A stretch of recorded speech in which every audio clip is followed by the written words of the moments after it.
Hello, beautiful community. Let me know if you can hear me. I've had some technical issues trying to speak with you for the first time ever, I think, not from bed. Let me know if you can hear me. Hello, hello, hello, hello, hello. Shoigu, Gerasimov, where is our Vlad? Don't scare me. Don't scare me, please. Do not scare me. Couple of questions. Mindbob Media.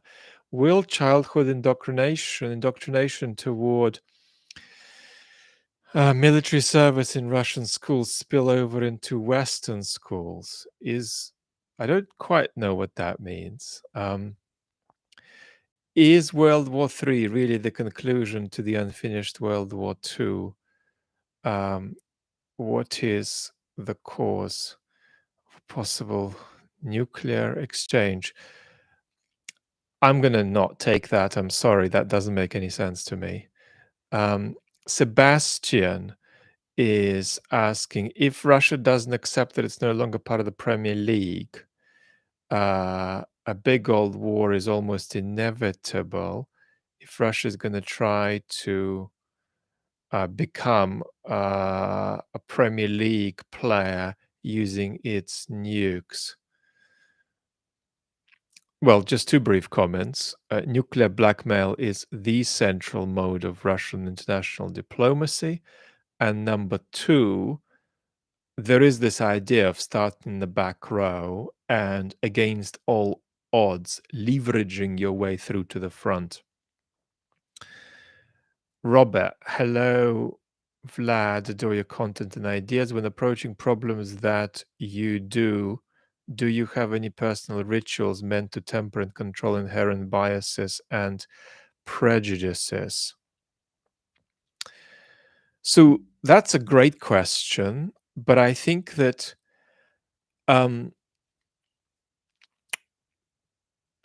it simply depends on what I'm talking about. So there is a different depth of professionalism to my philosophical views than to views that are, if you like, indirectly philosophical. You can't ever draw a clear line if you commentate in public. So what you need is not a clear line, but a deep sense of responsibility about the reality that your line is murky, that it's ever shifting.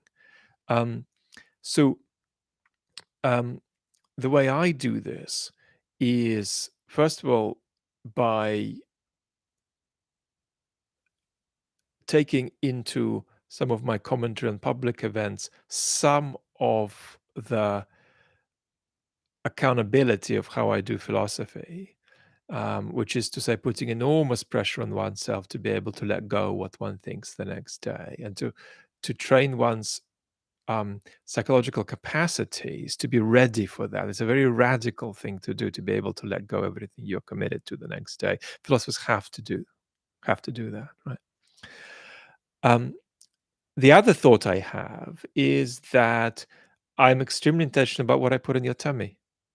On the philosophy channel today, we shared a couple of Twitter quotes, which were clear examples of people not being very careful about what they put in the tummy.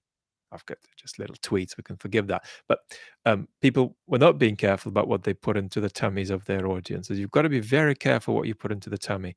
And so what I would say is that the key thing isn't what's in the dish, but it's how intentional the chef has been in the kitchen. And what can end up in the dish will often be wrong or a mistake. But that's not the point. The point is the level of intentionality of the activities in the kitchen. Rob, what's likely to happen if Ukraine wins decisively? Probably an over 50% chance of regime change in Russia. Sparkling Soda, yes, I am going to do philosophy Q&As. A lot of my philosophy videos are Q&As, just answers to questions, but I will do some live philosophy Q&As, but they're going to have to be delimited, right? I mean, we can't just, jump from freedom of the will to John Rawls's theory of justice to, consciousness. We're not going to do that. We might restrict it to something like politics or ethics every time we do that. Great to have you all with me. A very tiny group of 400 of us. Hello, Jason. um, collective West, even the best ingredients can be ruined by a bad chef. I think, though, that a bad chef will not have the best ingredients because the intentionality that goes into sourcing is 60% of what makes all the difference. And that inevitably will flow into how things are done in the kitchen. JC, the music man, good to see you.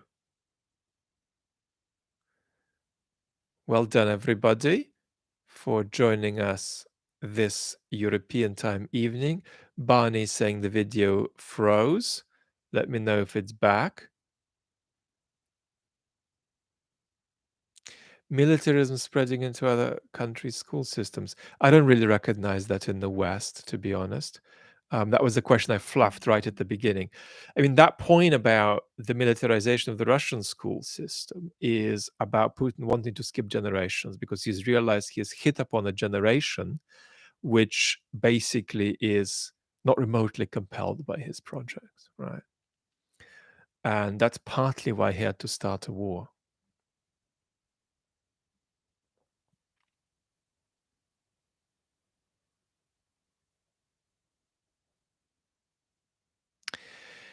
Has NATO actually had the effect of tying the hands of nations which have considerable armed forces that could have joined the fight on Ukraine's side?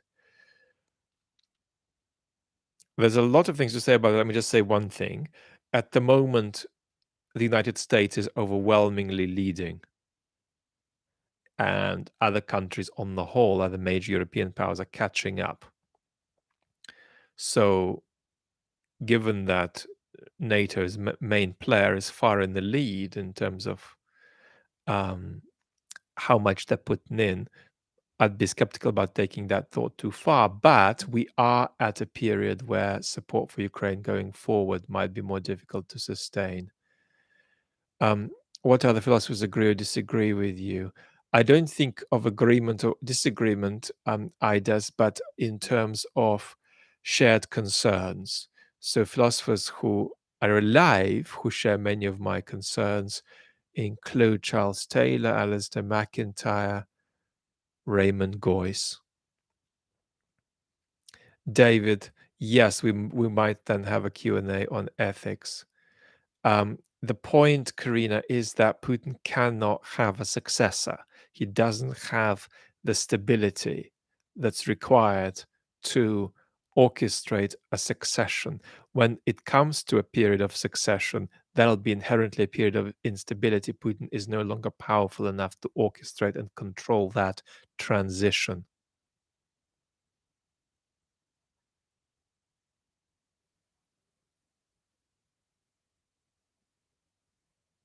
Future historian, this is the context of a debate on whether Putinist Russia is to be considered fascist or simply right wing.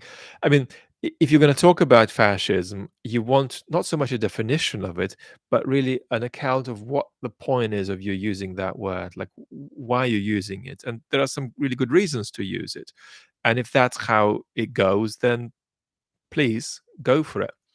What I think I would say is that even if you're somebody who wants to use the word fascist about Russia, you're going to have to sort of run up against the reality that the population isn't fascistized or isn't fascistized yet. It's terribly depoliticized. The fascistized population is a politically engaged population.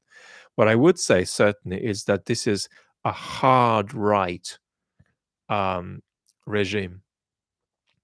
And that's why I think it's an illusion to make too many connections between communist dictatorship or dictatorship by committee, whatever they had in the Soviet period, and this regime. There are very significant differences. This has more in line, more in common with some European hard right dictatorships of the past. Alex, has there been any genuine efforts by Putin to quell the social economic situation of the Russian citizens? Economists say yes. He has tried to do at least some things to quell the concerns of people most worst off in Russia. Um, if you cut, I mean, I don't recommend that necessarily, but if you cut Russia up by economic uh, grades, then the people who are worst off are a bit less likely to support the the um, the war than people in other demographics might be. But that's not to say that there's widespread support for the war. There isn't. I was just saying the other day to um, Anna from Ukraine that we may have a chat coming out soon on her channel. Is that I don't share a terminology that I've come across a few experts using, that the war is very unpopular in Russia. Because very unpopular for me implies that there are people who are very substantively and constructively against it. They just can't say anything. Of course, there are. But I think there is no such majority. It's rather that the war is not popular. It's not popular, right? In the sense that it doesn't garner much enthusiasm, except in about 20% of the population or less. But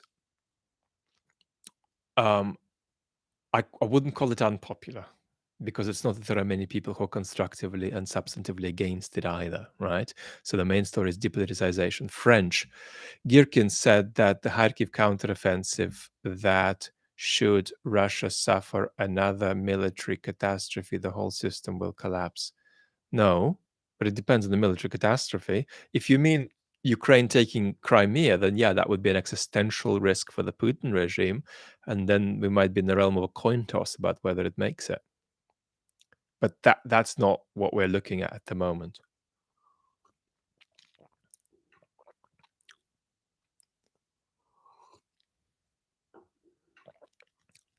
Morton, is Putin going all in? No. But if he were losing badly, then he would go all in.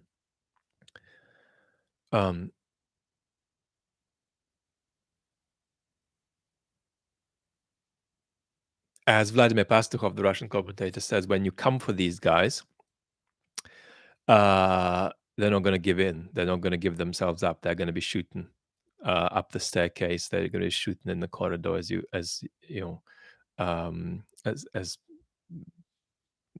the forces that are going to oust them come for them, as it were. That's just a psychological image, but these are not guys who are going to pack up their bags and move out of the Kremlin, as it were, metaphorically. They're going to fight. If they're losing badly, then they will put everything on the line.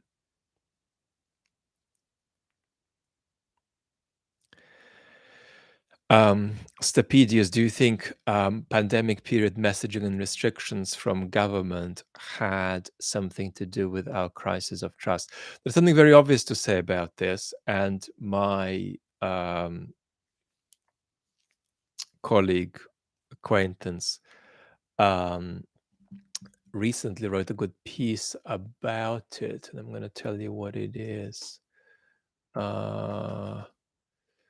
Forget the name of it.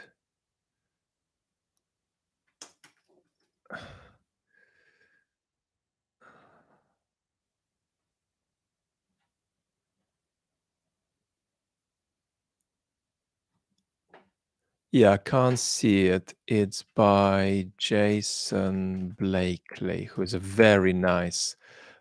Just Google Jason Blakely trust pandemic and so on. He's a very good philosopher of the younger generation.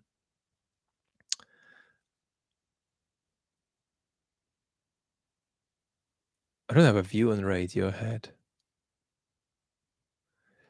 Yes, Arthur, look out for it, for that conversation. Elise, Vlad, do you hear Anders Pack Nielsen's discussion on how the death of Prigozhin and jailing of Girkin further depoliticized the space in Russia? He is so calmly thoughtful. He's a very beautiful boy. I thought I listened to that video. I may have listened to it in the background while doing something. Um, it it's not clear. I wasn't completely convinced that that's what I understood he was saying. Um, I think that must be his last video. Maybe when he's sort of recording and just standing up in a hotel room. Is that the one? Let me tell you what I think. I think that the politicization of the Russian space is going to continue to come from that side. So I don't think that putting Girkin in prison takes away what I have discussed as that wave of hardcore radical politicization. What I would say about them is that they are sort of parasitic. They are dependent on the Putin regime for their own existence. So they're a weird kind of opposition. Sometimes regimes have oppositions that are dependent on the regime. So if the regime collapses, the opposition collapses too. I predict that's what will happen with all of these Z radicals, all of these pro-victory, not just pro-war folks. But so long as the regime exists, they may be its main challenges. And there's much unpredictability in that space. And it's in that light that we should see Girkin's running for president too, which of course he isn't really.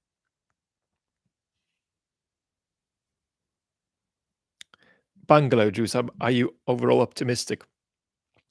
I'm in two minds about the Ukraine war. The fact that Ukraine is independent, the fact that they held their capital, um, and the fact that they got as much Western support as they did, these are all extraordinary facts. And coming, bringing them all together, we get a kind of miracle. This was not meant to happen. This was not quite meant to happen. It's exceptional that the West offered as much support as it has. The level of support that the West is offering Ukraine is radically incompatible, far greater, far more imaginative than other bits of Western policy in other domains. So it's an exceptional turn and commitment by the West. It's an exceptional expression of Russian incompetence that they didn't do better. They could have done this earlier, right? I mean, Putin thought he was invading the Ukraine of 2013, you know? So Putin could have done this earlier or later. Even with the incompetence with which the Russians did it, it's not inconceivable they could have taken the capital. Right? Zelensky could have been not Zelensky, right? Zelensky is not a particularly inspiring politician. He's not a particularly trustworthy political actor, even until the war appears. And he, in some important respects at least, grows into himself, very quickly cultivates an authenticity, and turns out to be a remarkable war leader, right? Zelensky might not have grown like that, right?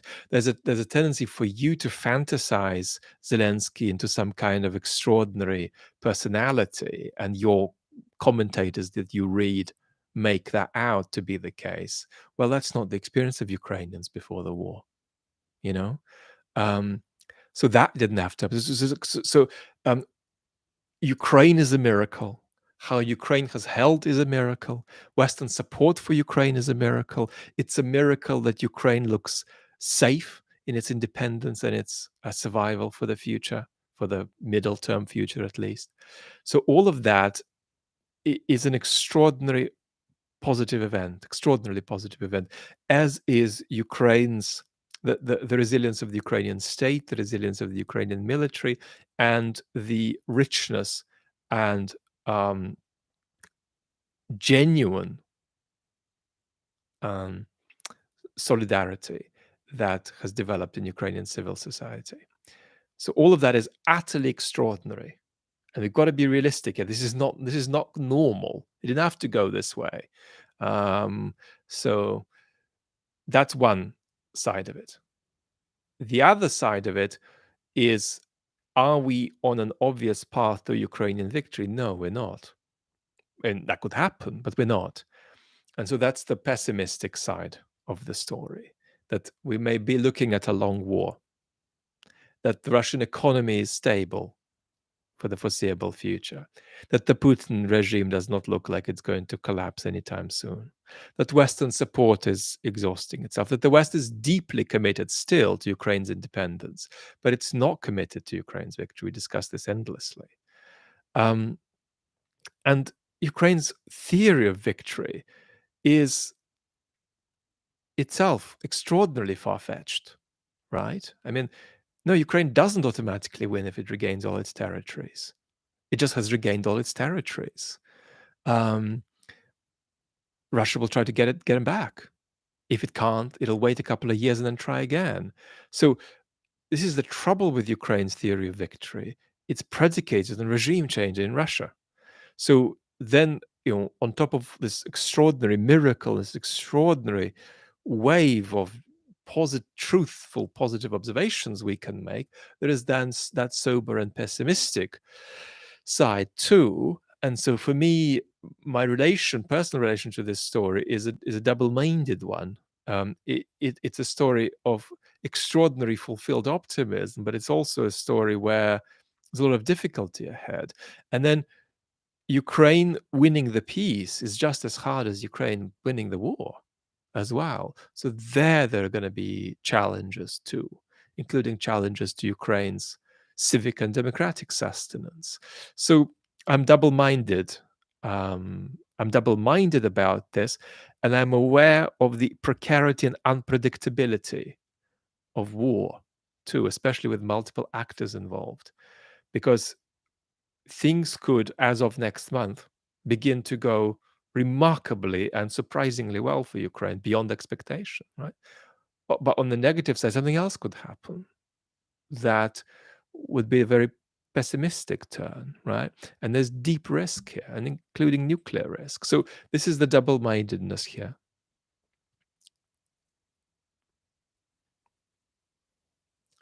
William is asking, are we backing a rat into a corner? Look, if you're talking about nuclear risk, in my view, nuclear risk has been inappropriately dismissed by many commentators, partly because in the Ukraine advocacy field, you want to minimize nuclear risk because you don't want to tell Westerners they could be, you know, extinguished if they support Ukraine. But the truth is, nuclear risk is very considerable. But here's the catch with it: we don't eliminate nuclear risk by giving in to Putin, because of the kind of project of escalation that Putin's regime is locked into. So if we try to reduce nuclear risk by, for example, making sure that Ukraine doesn't take Crimea, which would absolutely and dramatically increase nuclear risk, we won't necessarily be eliminating nuclear risk. We may be postponing nuclear risk because the Kremlin will still plan to engage in a big escalation against the West, right? I think we could reduce nuclear risk by appeasing Putin if this were a local conflict, if Putin were just after a bit of Ukrainian territory. But that's not what he's after. And that's why there is no perfect solution here. A lot of critics of support in Ukraine say, let's minimize support to reduce nuclear risk. But I'm afraid we're trading different types and different timings of nuclear risk. But there is no nuclear risk-free way forward here, right? So that's my view. French. I think that though not as blatant under Trump, traditional conservatism paved the way for questioning the truth. If we look at Reagan as an example, he found a way to get around the truth on the Contra affair. Thoughts? I disagree. I disagree. I don't think Thatcher or Reagan were post-truth politicians. They were politicians that might tell the truth or lie. But they weren't politicians who destabilized trust in truth itself, the way current exclusionary populist politicians in the West often do.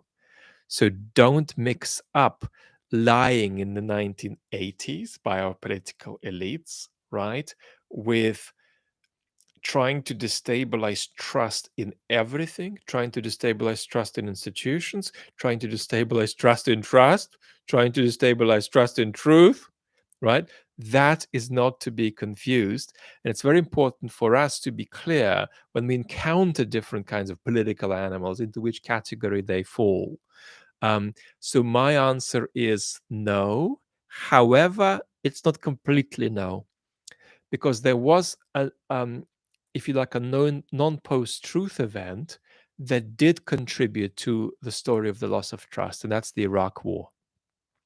I don't think the approach of the United States or the approach of the UK to the Iraq War was one of post-truth. It was one of deception, or at least partial deception. However, that did have a very serious effect. So, are there non post truth politicians who accelerated the emergence of a post truth culture without being post truth politicians themselves? Yes. The Iraq War was a very important genealogical development here. Having said this, it's very important to make a distinction here, right? And I'm afraid that no, Reagan is completely unlike Trump in this business of um,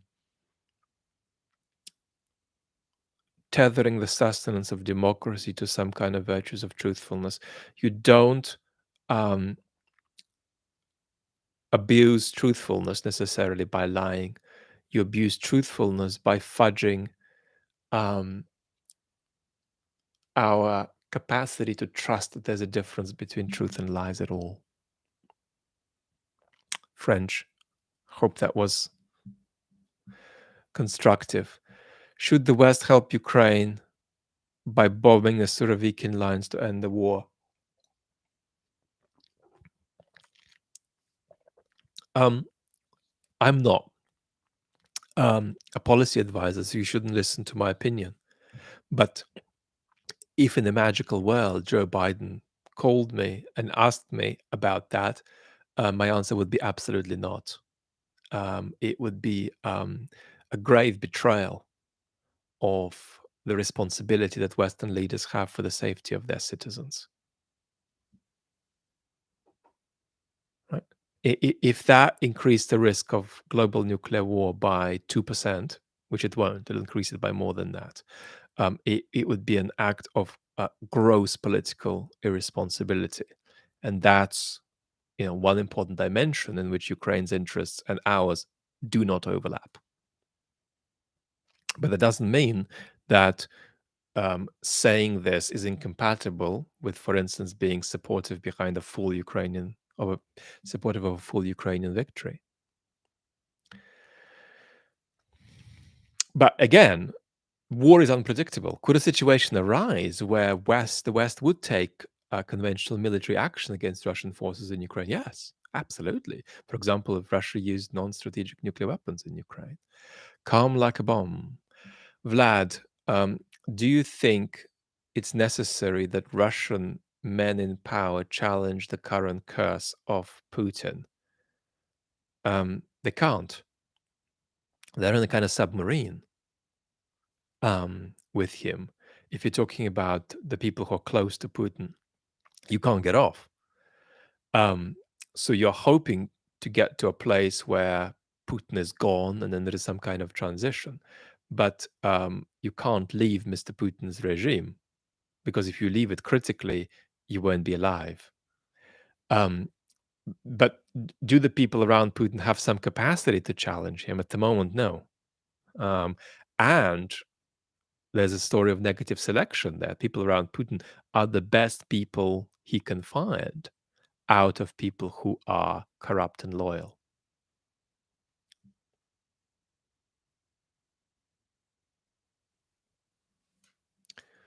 Let's have a look.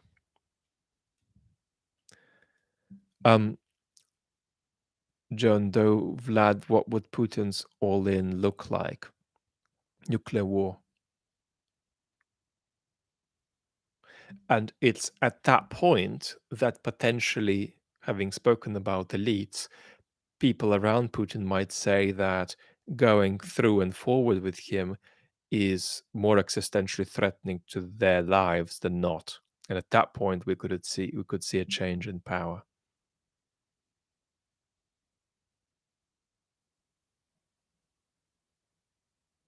Und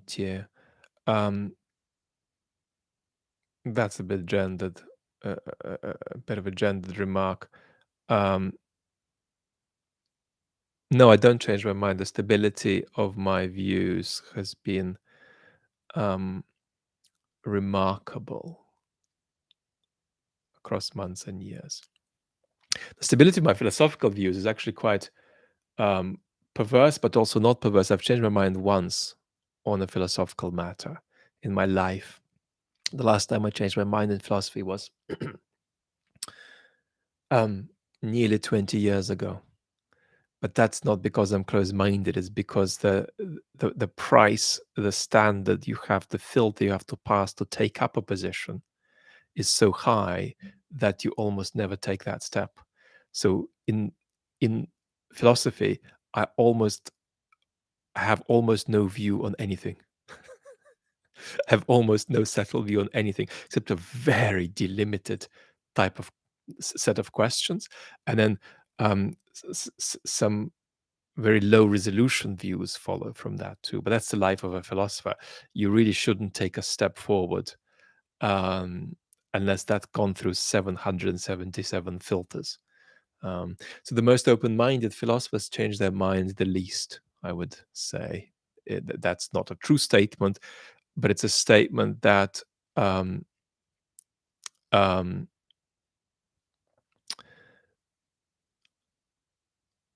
has more truth than falsehood to it. Damian, did the Central Europe's turn from Russian to the English-speaking world in the 90s contribute to Russia's societal disconnect from Europe?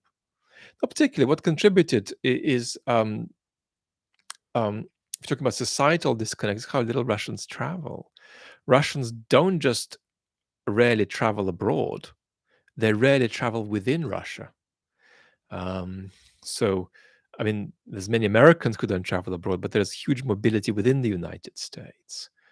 Russians do not travel within or without, except a very small sliver, right? Um, and some of that sliver has been, sort of fine people who've lived in the West for a long time, been doing different things. Some of that sliver have been Russian mega wealthy elites who have corrupted Western governments, right?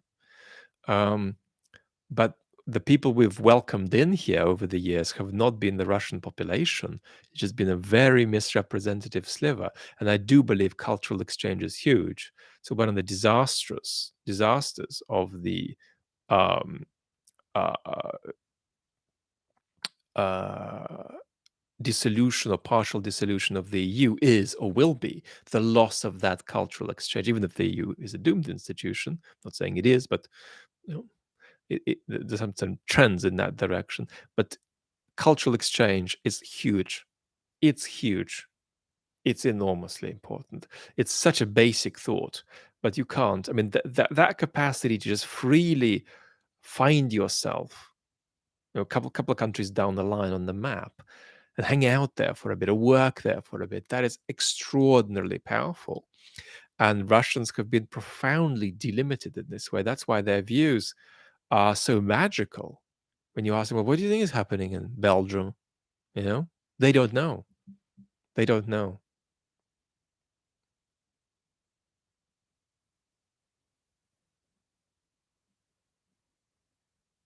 Cheryl.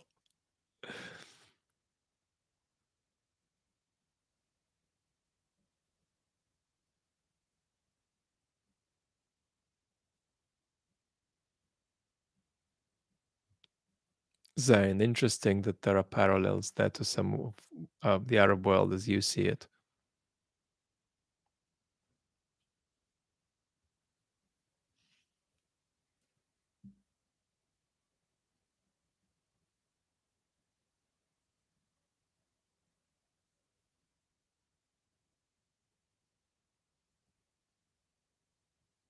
Rachel, can I discuss ecofascism in France at some point? Sure, but how prevalent is it in France? Do you mean hard right?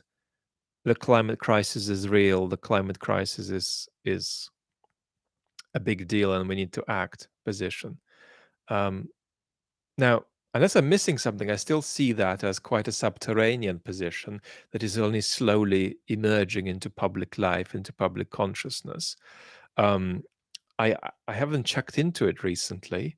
I think I last checked it probably over a year ago. But I do periodically check in because eventually this stuff is really prominently coming to the surface.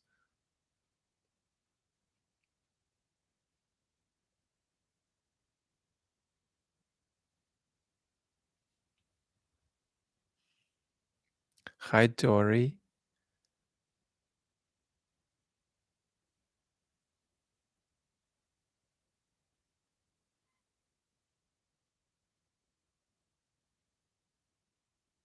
Yeah, Russians don't travel, but cultural exchange is huge, as in hugely important. So it's hugely important that it doesn't happen. Hi, Curtis. Bonsai, how many of that shirt do you own? Ooh. Some of my shirts are really tacky, and some of them are more sort of artisanal and organic. Um, so probably half of them come from mainstream places, and half of them are artisanal, just from different places. I probably have 20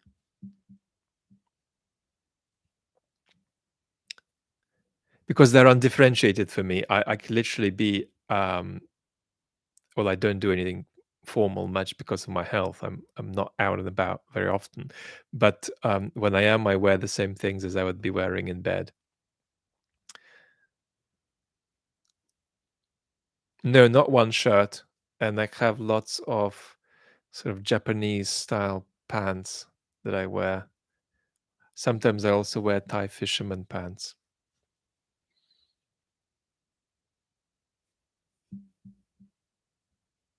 Jane, um, subscribe to the classical music channel. It has no content at the moment. Vlad Wexler Music. I won't play the piano then. Um, uh, Basil, you've caught me out. I am lying. It's just one. It's just one shirt. Um, there, I will never play a piece from beginning to end because that's unethical toward professional musicians. But um, I will make contact with some keyboard. Maybe not this one. This one is not really good enough for anything. It's an 1910 Bechstein upright. Sounds kind of good, but it's not. Um, Hi, beautiful Adam. I've been listening to a lot more of you. It's Adam Ragusea, and you're a beautiful writer. You write like a dream. Um, yeah, so quite beyond um, gastronomic fascination. Everybody, if you want some of my favorite YouTube um, content, go to Adam, and especially Adam's longer form content. You can find Adam's channel in my list of channels. Um, I'm debating channel merge, but so far I've concluded it's not appropriate. Yes, very beautiful. No, beautiful and brave, because I think people, um, these people, all of us here in this space, are enormously supportive of the creators we follow. But we sometimes don't appreciate how much of a left field thing it is to just sit and talk for 55 minutes. That's sort of, if you like, courage against the algorithm, and that's very important to celebrate and to acknowledge, um, because we want content that's driven by depth and intensity of appreciation, and not just content driven by numbers. um, but you can't do this without numbers either. But I mean, this is also, we've discussed this a bit vis-a-vis the chat channel and the main channel, that this channel is algorithmically dead. um, and that's where we mostly meet, in an algorithmically dead place, and then people sort of tiptoe over from the main channel to here. But this channel in of itself, basically, it does not. It's sort of It's floating, but it's not swimming anywhere with any forward momentum in the algorithm.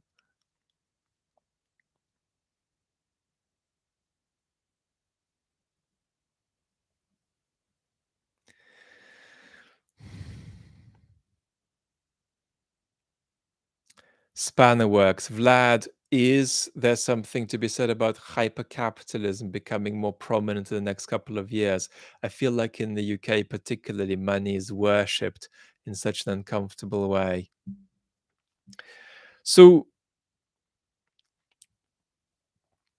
I think that there is a special hyper-capitalist trend that we are all prone to, and it'd be very important for Ukraine to avoid it. And that is that the market simply is best at solving every problem, and you don't need to think about whether the market is best in each case. It just must be because it so must clearly be, and no discussion is to be had. So the kind of a magical thinking driven commitment to the primacy of the market is actually how I define neoliberalism. I don't give it an analytical definition.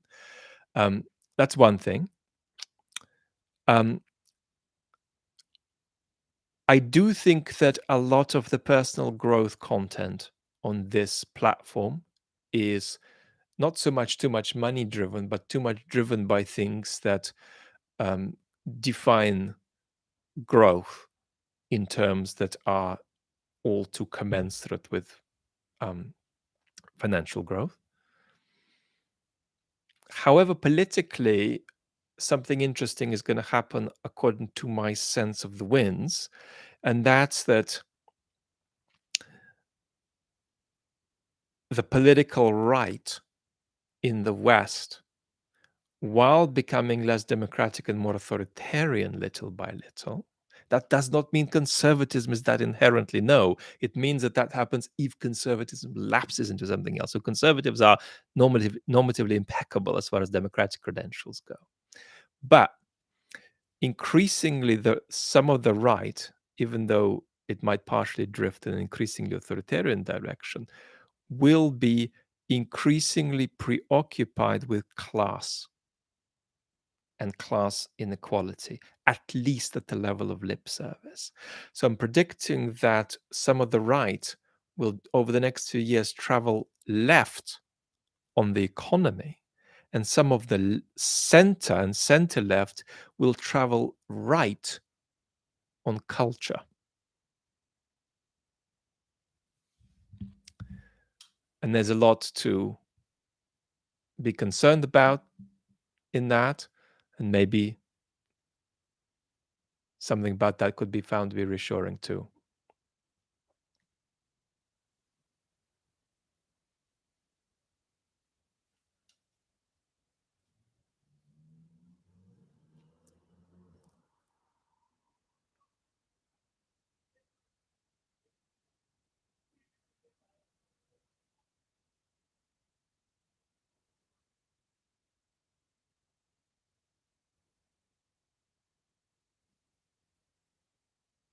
We're going to have, Rachel, a separate conversation about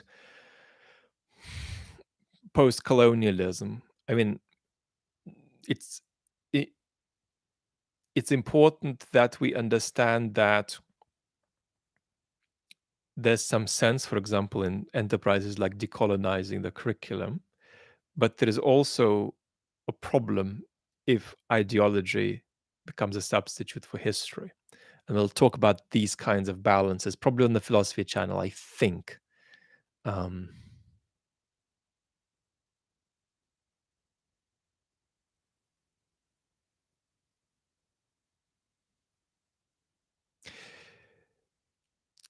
Kate Avail, can you talk about the topic of alcohol abuse and how it's viewed among the Russian population? How legitimate of a point of criticism is it? So, I am not a social scientist with a really good ethnographic grasp on this, so I'll be just giving you a very Google Earth philosopher's perspective. But there's a very big story to be told about fatalism in Russian society, particularly among those who have no access, who have no resources.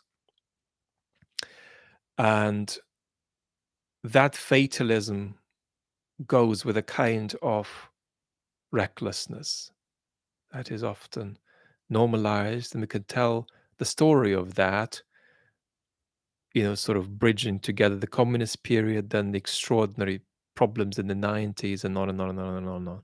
So this is the alcohol story is real. Absolute Pike, why do you like oat milk? I have a policy I violate it all the time, whereby I eat everything a couple of days a week, and then I avoid certain things the other days of the week. And the policy is basically that if something is against doctor's orders for me to eat, I eat it when it's of beautiful quality, or when there is love behind its preparation, um, or when the ingredients are exceptionally sourced. So I sort of create a dance between uh, gastronomic values and health values. Um, and there is a funny way in which the two come together. And for health reasons, I might never be able to get there. But I want to write a philosophical paper about the concept of digestibility. Um, Maybe that's actually something to discuss with Adam. Um, I want to tell a story. Hello, Grace. Lovely to have you. I want to tell a story, but what kind of a concept the concept of digestibility is. I want to say that that's not a concept you can capture in biological terms, right? And it's to do with a kind of moral and physical adequacy about having stuff inside you um, long after you've eaten it. So very often there's such a thing as how are you impacted by things you've put into yourself the day after? Right? We often think about food sort of within 10 minutes of eating it, as we're eating it. I'm interested in this hours after, day after, and almost like the ethics of putting something into people's bodies, for example. I understand that more deeply in relation to something I love very much, but infrequently consume for health reasons. That's wine. But one of the world's uh, greatest winemakers, a man called Joshko Gravner from Friuli, um, is very big on this concept of taking ethical responsibility for stuff you're going to put in people's bodies. So we'll talk a lot about that. But that takes us back to this kind of stuff, right? When you ask me, well, how do you regulate your own trustworthiness? And as I say, one of these thoughts in these waters, by analogy from food, is I try to take it very gently and slowly and intentionally about putting stuff into your body. Um, which means that if I put something wrong into your body, at least I know I've not done it recklessly. I've made a mistake, or I've seen things in the wrong light, and so on.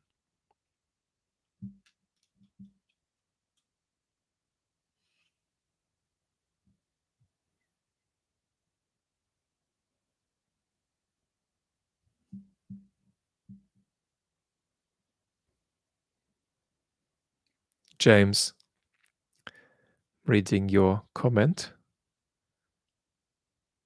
What question is the question to ask? I don't know. What is a question you ask you in your quiet times? um, I ask lots of questions about my health. Will it get worse? What will it continue to allow me to do or not do? And how close will it allow me to get to the things I love, and to the things um, around which I want to make a cultural contribution, a contribution that allows other people to engage with these things better than we currently can. Collective West. No, I don't mean having a healthy biome. I think that there are, if you like, non-naturalistic components to my concept of digestibility. Ben, hi Vlad. Any thoughts on Stephen Kotkin and Michael Kofman's recent podcast? They both seem quite pessimistic. I think the biggest interest about it is um, um, that Steve Kotkin said that the West should aim for discourse, if not action, that promotes regime change in Russia. Yeah, very interesting point. Um, in the light of it coming from an historian who would be terribly skeptical about Western policies of regime change. He's not advocating regime change, but he's saying, let us incentivize the post-Putin future. Let us incentivize the anti-Putin forces, as opposed to, this is my language, he's saying none of it like that, as opposed to, sort of simply forgetting about politicizing the Russian space. I thought these were three excellent conversations. Because of my health, I very rarely get to consume a lot of long form content because I have 3 to 4 hours sort of functional work time max per day. Not max, actually, I'm lying. It's sometimes more, but often much less, often zero. Often it's much more. So it's a balance. But I thought these were wonderful and faithful and careful and committed conversations. Um, I mean, Michael Kofman has this wonderful trustworthiness about it. Stephen Kotkin has in a different dimension too, a military expert and a history expert. But it's a three-part conversation you're asking about, Ben, and two parts of it are behind the subscription to the um, podcast, to Michael's podcast, right? So that they share the first part publicly, and then I think they want people to support their work to listen to the next two bits. Squishy G, because of my health, I'm in this weird dynamic that I'm coming out first as a public intellectual and second only as an intellectual. So for my writings, wait a bit. Fingers crossed. There's different types of stuff in the work, academic and non-academic, and of course there's a book I'm working on, which is an academic book.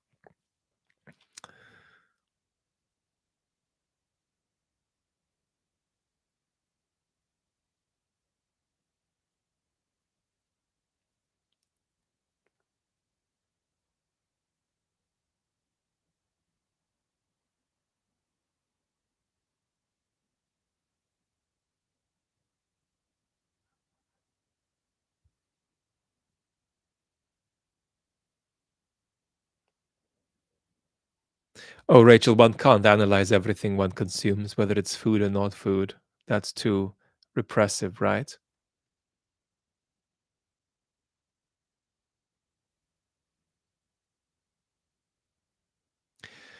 Jared is asking, what are the long-term lessons on political philosophy from the war? None. Um, Thomas Hobbes had already understood many of these lessons. So we're not going to get something new.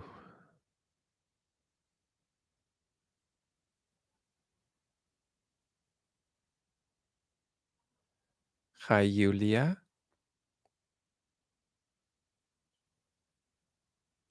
Stick around, Bennett. Do you consider Jordan Peterson to be a moral intellectual? You want the chat to explode? I'm planning. It's going to be months away because I won't get to it. A long form episode on the cultural phenomenon of Jordan Peterson. Um, Jordan's content has changed recently. It's less responsible than it used to be. Um, but it's very important to understand the cultural impact he has had. It's a very wide cultural impact. And I do think there are some essays that begin to touch on it, but they don't quite get there. So I would go as far as saying that there isn't a treatment of the Peterson phenomena that has adequately captured it. Um, so, short of saying anything concrete, what I would say is this: you are completely unwise to exclude Peterson whatever might be true about him, from that idea of the bracket of responsible discourse, he is well within it. Well within it. If you're excluding Jordan Peterson from that discourse, your discourse is going to become like that. You're going to be talking in a bubble to yourselves. So we can't be too precious about this. We have to allow very high levels of variety in how positive or unconstructive content is, how responsible, irresponsible content is, right? So obviously, Peterson's only 60 or whatever, so we need to see where he goes in the next couple of decades. But an analysis of what he's done so far and it as a cultural phenomena, and why um, certain demographics of men have a kind of relationship with him they do not have with other people they listen to. Absolutely do not have. So what's going on there? Is this unhealthy? Is this healthy? Is this a bit of both? What is this? Um, so all of that needs doing, but we're together here. So let me just make one comment. You don't want your leading public intellectuals to be existentially fragile and scared of the world. You want ownership from them, right? Because they have to give you some safety and assurance, right? That thought takes us very far in a different direction from Peterson, I must say. But we'll say more. Let's have a look. Suzanne, thank you so much. Enormously grateful.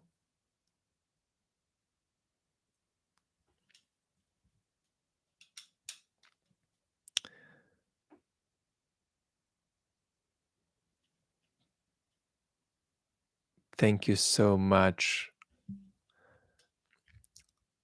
I can never pronounce your abbreviation. Laned.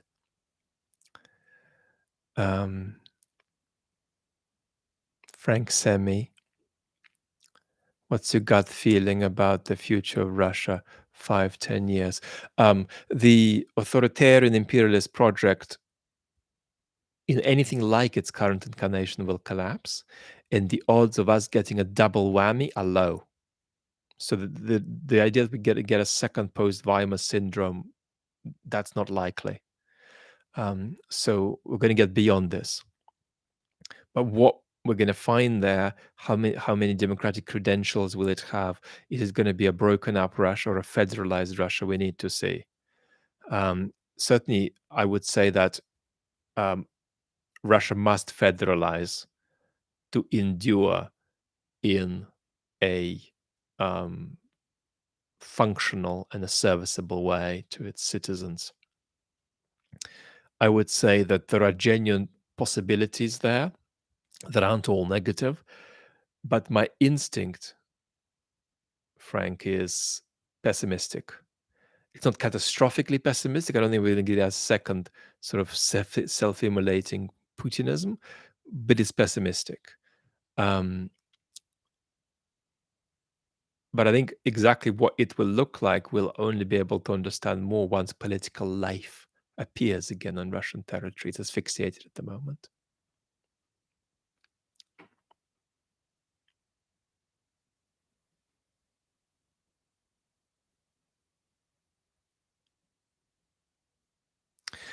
Arthur, Peterson's hard to listen to after he's not supported Ukraine. No, I don't think that's fair. That's because you support Ukraine and I support Ukraine, but that's not the point. Peterson's got many bigger problems in his position on the war.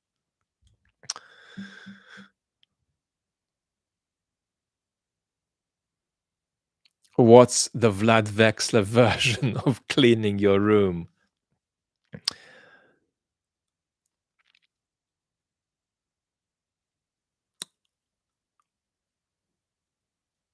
Being open, really open to the possibility of being surprised.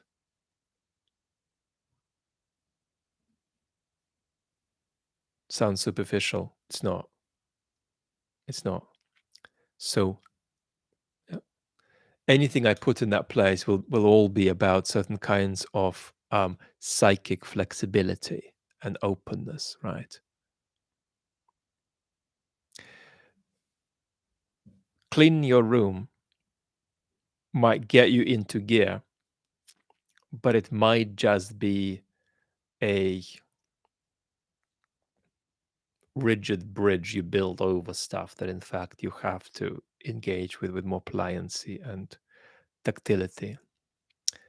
And only that will give you a type of sustainable freedom, right? There is such a thing as getting somebody to get their act together without improving their pathology. They're able to be more functional through their issues, but there is also such a thing as freeing one to some extent of one's issues, right? It's a difference.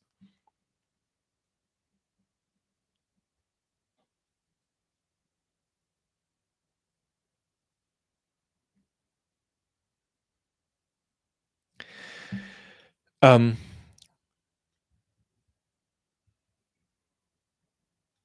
James is asking who I love. Well, if I speak about my personal life, that goes in this direction. If I speak about people I might love through loving their work, that goes in that direction. Um, the person I, the list of people who are not in my life, who've never been in my life, about whom I think on a daily basis include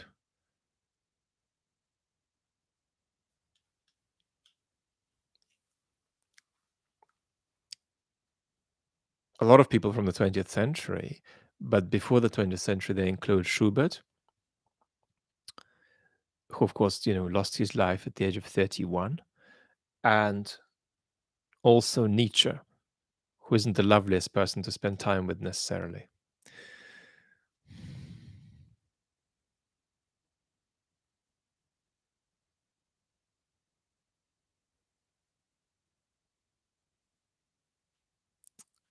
Sorry about tickling your OCD with the mess, absolute calamity behind me.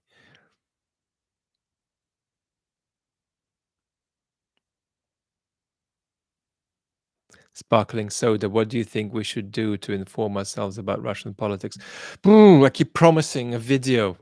But look, I drop names regularly about experts of different kinds. I rarely drop names of experts who I don't think are broadly very positive. So there,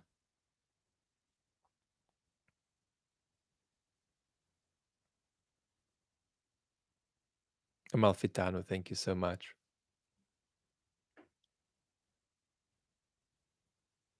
But sparkling soda, I will do a video on this. Yeah, Schubert died at the age of 31.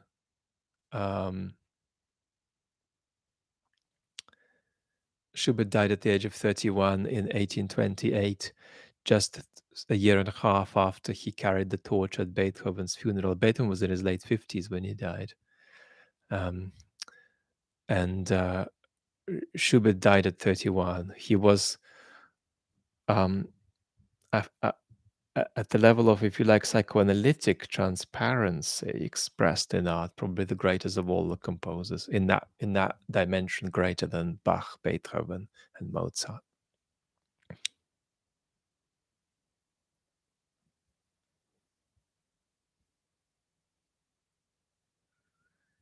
Oh no, Rachel, I don't. I don't mean to say I love everyone in this chat profusely. Quite the opposite. Love here in this context of the beautiful community means that you are welcome whether you come in and say, Vlad, I love your stuff, or you come in, Vlad, not sure about you. If you come in, Vlad, who the hell are you? You're weird. What the hell is going on? The welcome is undifferentiated. It's equal. So there is something about the non-reciprocity here, right? So it's a very different love to personal stuff. Yes, I can be sometimes mean to people in the comments. Sort of, I think when I respond to comments 9 times out of 10, I respond like this, and One time out of 10 because of the I don't want to be too I don't want to be too professional in the way I do it. I can be sort of telling people off, but I hope that in some cases that might itself have a constructive benefit. When somebody says something and they go, "Woo!" that might 80% of the time it'll just make people think that I'm mean, but it could also have a constructive effect. Especially if somebody knows me, they know that I wouldn't remotely get off on being mean to somebody or um, you know, exercising power, unlike Mr. Putin.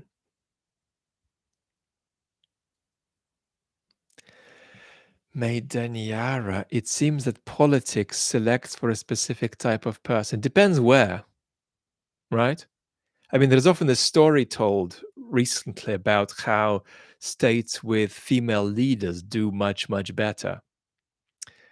And I'd reverse that, in fact. I'd say that it's states that are doing very well that end up having female leaders. It seems that politics, a tangent, it seems that politics selects for a special type of person. An introverted, introspective person is not as likely to climb the political ladder. How do we compensate for this aspect of democracy? I think at the moment, what we're lacking in politics is quality. We're lacking much else too, but we do have a genuine quality crisis.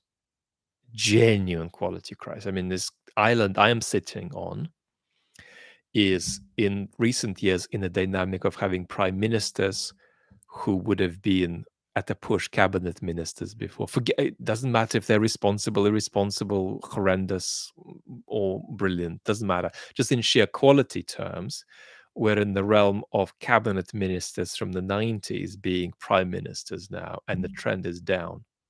I mean, this is hard because when you say a prime minister is low quality, it can sound horribly elitist because it's not like the prime minister is dumber than a random person on the street.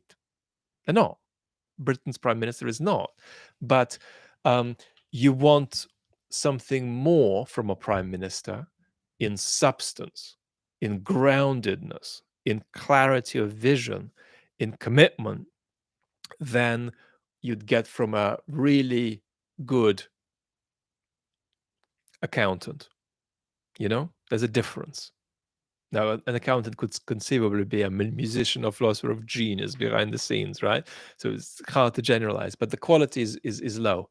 I mean, the current British Prime Minister, we have to be honest, in quality terms, is utterly extraordinary for a country of 60 plus million.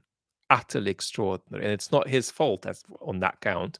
It's simply a product of the degeneration of the political process itself.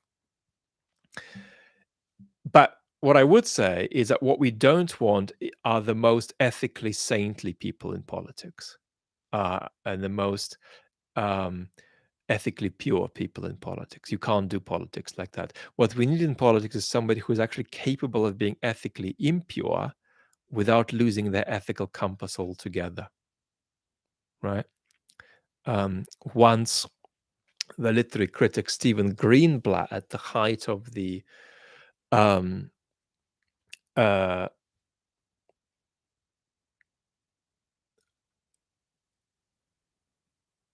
Monica Lewinsky story, met Clinton at some kind of Shakespeare event, and I think Macbeth was on the agenda, and he said something about Macbeth being somebody who could not stop themselves in doing irresponsible things that undermine their own power. And Greenblatt said that, he says, to Clinton. And apparently Clinton, this is, again, understand how we're talking. This is not remotely an endorsement of Bill Clinton. You could think he's evil. You could think he's great. It's compatible. And Clinton said, he said, no, Macbeth is a man who didn't have the capacity for an ethically adequate relationship with power, and I do, despite my Lewinsky story. Well, whatever you think about Clinton, the distinction is there. What you want is ethical adequacy. That's to say, dirty hands, but at the same time not losing your ethical rudder. No judgment on Clinton, just an observation about how politics works. Blue Hawk, little off topic. I started noticing public intellectual names Slavoj Žižek, who you can't help but notice, show up in my feed, mostly humorous clips of his distinct personality. If you know his work, how should one think of his philosophy? Well, um, he, in many ways, follows the thought of Lacan, who is an intellectual enemy of mine, and an enemy of mine at the level of psychoanalytic understanding. Not entirely, of course, Lacan said good things. But seriously, I think that I would regard Zizek as a public intellectual / public entertainer, and I would judge him accordingly.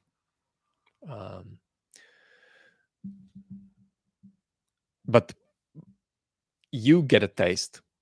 He could get you to he could get you to think some things you don't think in a very constructive way. So maybe he could be good for you.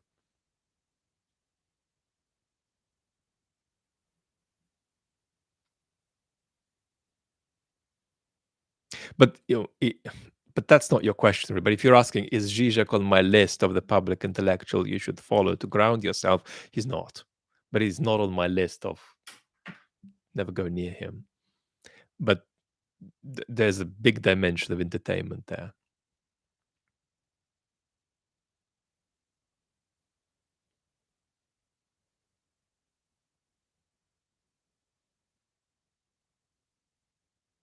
Jared is asking about Biden's, or stating about Biden's ethical adequacy.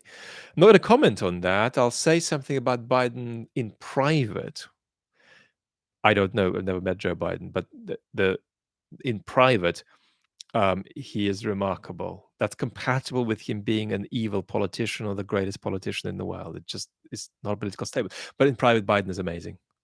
Like if your child gets sick, Biden will call, Biden will remember, Biden will ask, Biden will mean it when he asks. So I like Biden personally much, much more than political actors about whom I might say more emphatically positive things, let's say. One of the things that Biden has been doing particularly well at the level of political advocacy recently is nuclear risk escalation. It's something you don't hear about, but it's Biden's number one concern with the Ukraine war.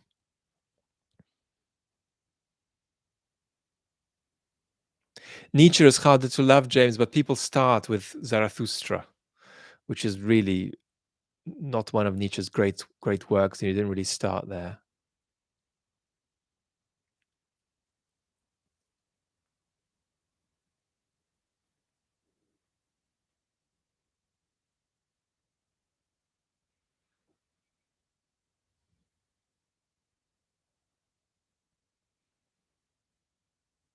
Curtis is saying, read the gay science first. Well, I shouldn't talk too much about philosophy, but Nietzsche's three greatest books are Genealogy, Beyond Good and Evil, and Gay Science. Beyond Good and Evil is more aphoristic. Well, no, but I think the more aphoristic stretches in Nietzsche's writing. And genealogy, Good Pants is asking, genealogy is less aphoristic, but genealogy is, for that reason, perhaps less of a natural place to start. It might be a more natural place to start. Englisk, thank you. It might be a more natural place to start if you've read other philosophy and you want to read something that looks fairly similar.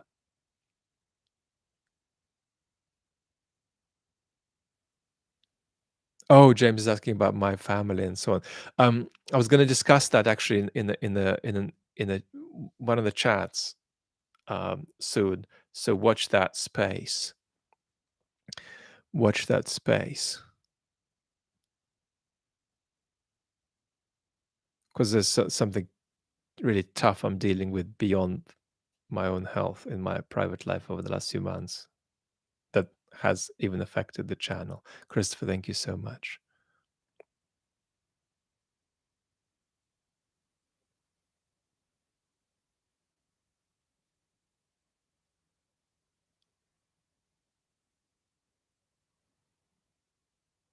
Frank Semi, I have a different view of Bojo, of Boris to you, Boris Johnson.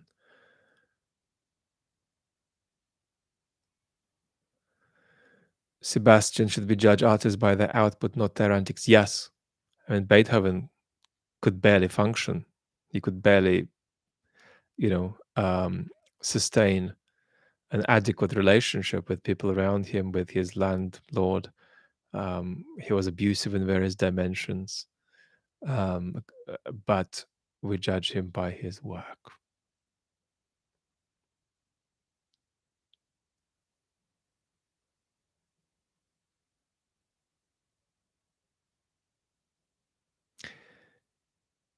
No, Papa, no. That was a later work that got exploited in this way.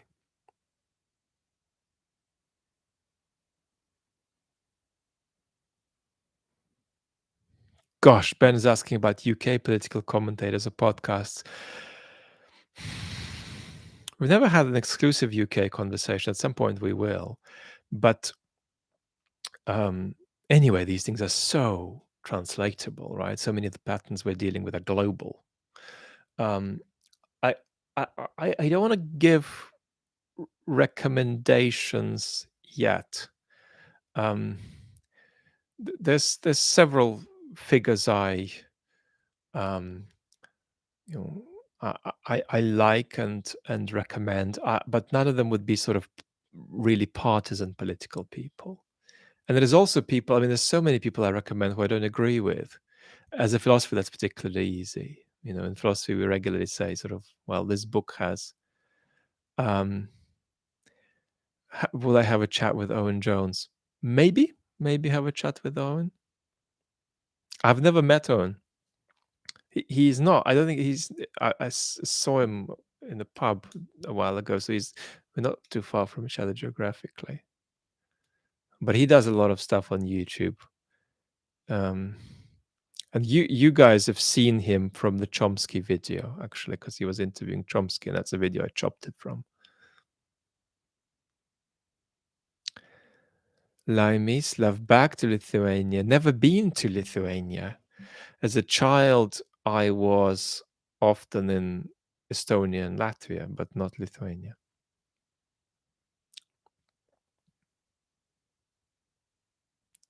How a philosopher is different from trolls.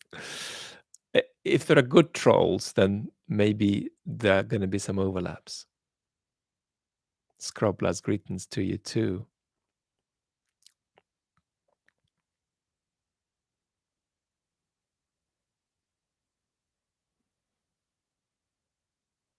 As a child, I used to stay in summers in a little village on the border of Latvia and Estonia.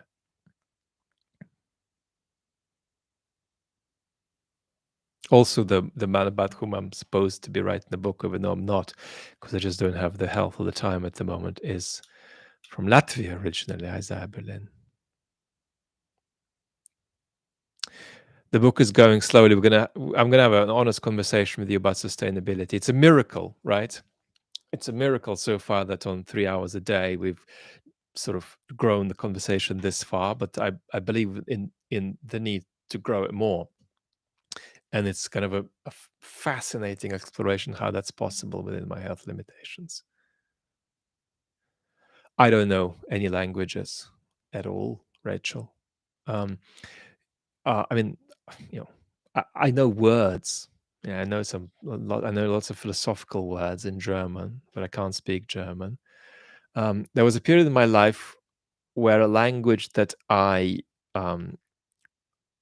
have completely forgotten now used to be my preferred language. That was Hebrew. So when I came to England, I spoke Hebrew, not Russian, as my preferred language in 1994. But I haven't practiced any Hebrew for a long time, so I literally do not understand it now. So I speak English basically, and I can speak Russian.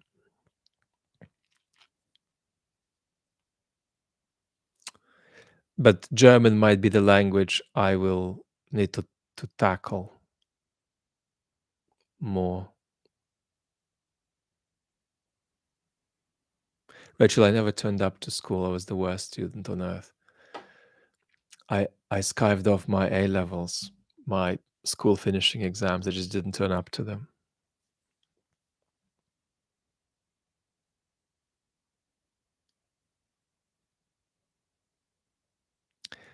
Jan is asking, do I prefer questions or answers, provocative ones? I think that the best answers reframe the question. Thank you. I will need help with my German. Um, uh, the best questions dissolve, the best answers dissolve the question typically. That's, I think, what a lot of some of the shallow public intellectual figures don't let you feel properly. Some of the people we quoted earlier in the Philosophy Channel video, they don't properly let you feel that fundamentally you give people something, you add something to people's lives when you give them the possibility to ask a different question and they feel enriched by that, rather than telling them that this answer is right and these other people with the other answer are baddies.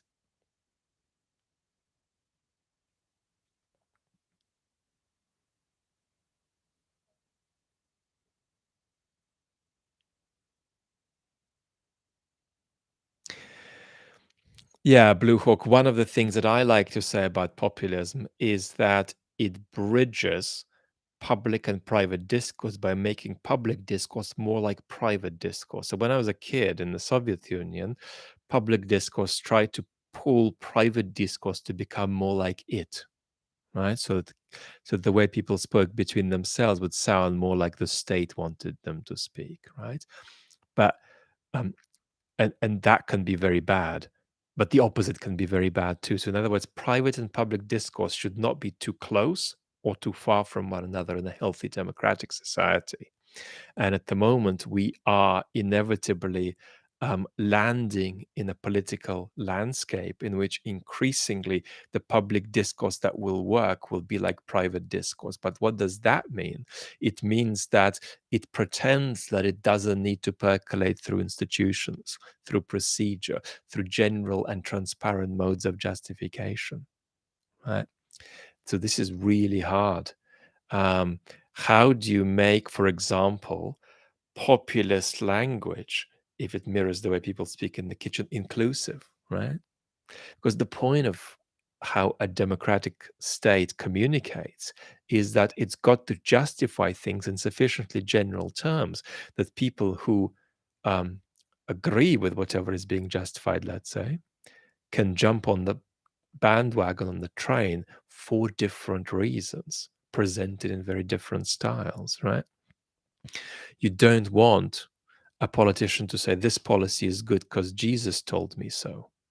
You want them to say this policy is good because it makes our society better in this or that way. You want a placeholder, right? By way of justification, very often, for transparency and inclusiveness. And if you say it's better because Jesus told me, well, people who think it's better because Jesus told them are going to like it, but people who think that it's better because being a Quaker makes them think that, or being a socialist makes them think that, well, they wouldn't jump on board. So there's something inherently divisive about um, discourse that is discourse whereby um, sort of public conversation we would have had in the 80s and 90s has shifted to sounding more like private conversation. So, one of the questions that I think I want to tackle when it comes to Western politics um, is a responsible populism possible? Now, we know that an inclusive populism is possible. You don't have to pit us against them if you're a populist necessarily. But is a constructive, healthy populism possible? It's a fascinating question. My answer is almost no, but yes.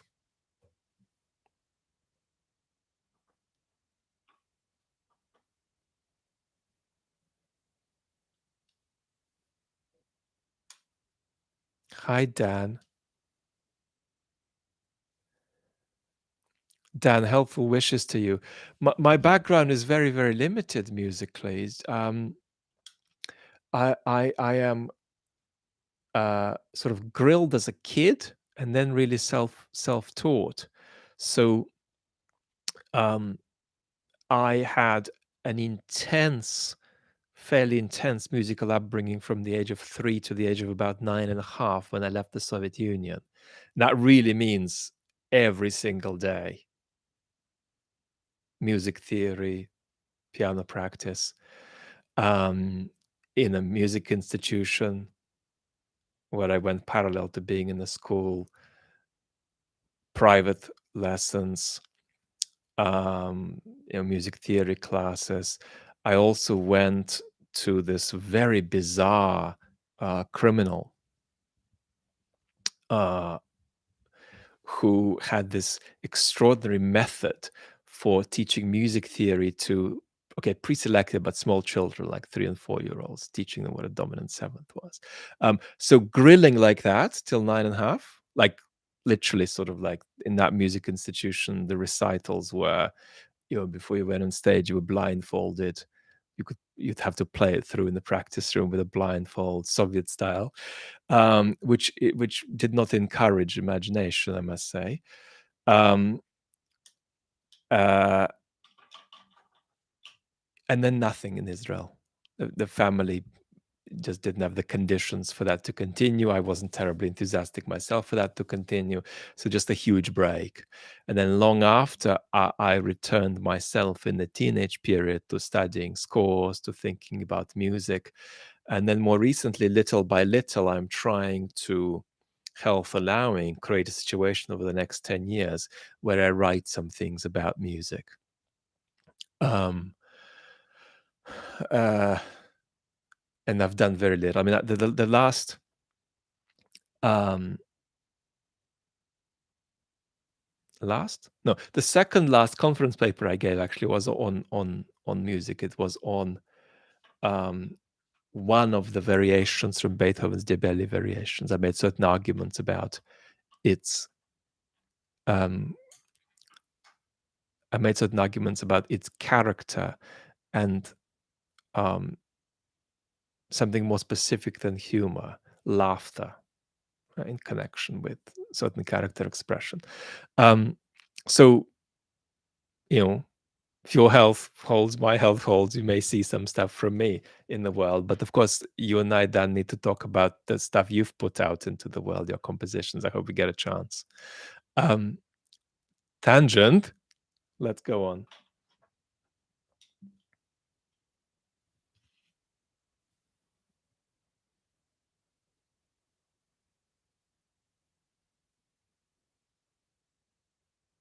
The sort of, just to anybody else musically interested, the sort of mechanical stuff I talk about is often very beautifully discussed by Van Fischer, one of the greatest conductors today in the world. He often discusses this propensity of certain musical cultures to become conducive to mechanical reproduction of sound and so on.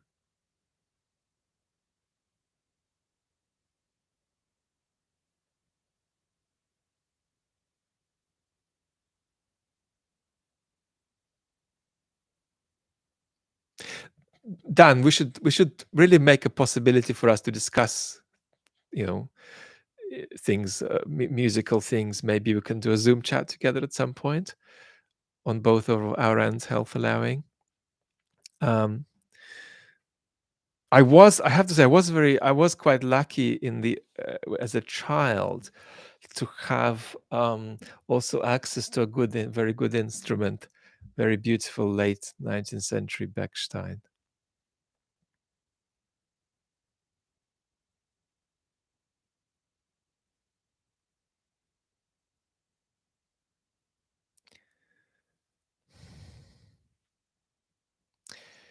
Bonsai, you look quite healthy. It's the light. The light is nice.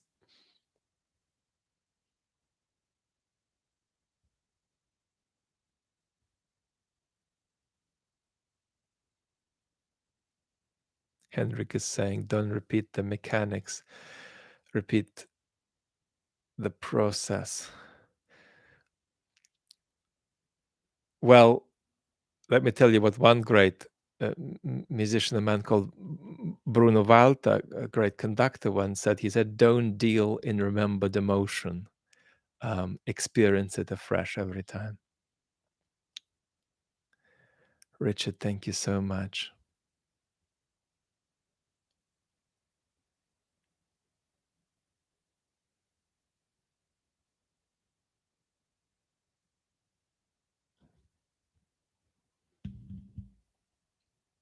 Future is asking if I've ever composed. No, it'd be completely outrageous for me to compose anything, and sort of unethical to people who do compose.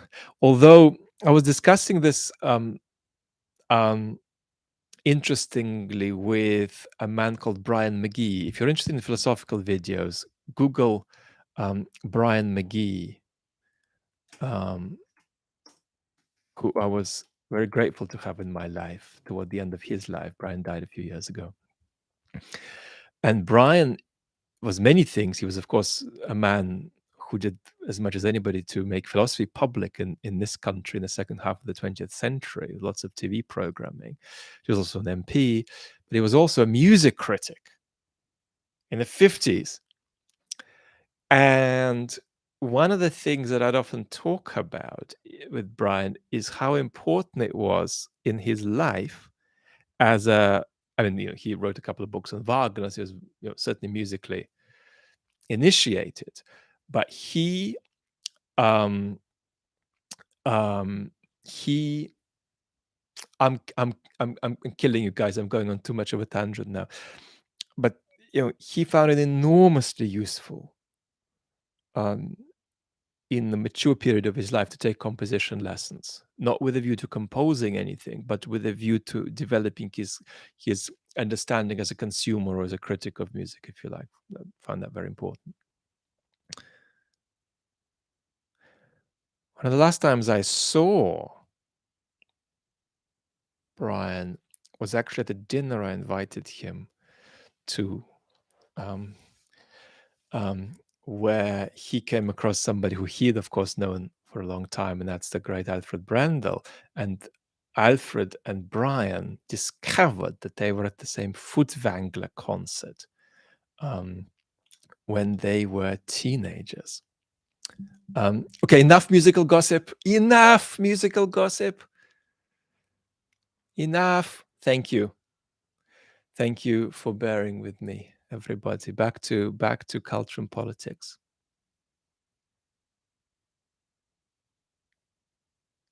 Jab, yeah, I highly recommend. There's one conversation I think on YouTube that Bryan had about Schopenhauer that he didn't much like. That he thought that went very badly. I agree, because he is himself, he was an expert interviewing an expert on this topic.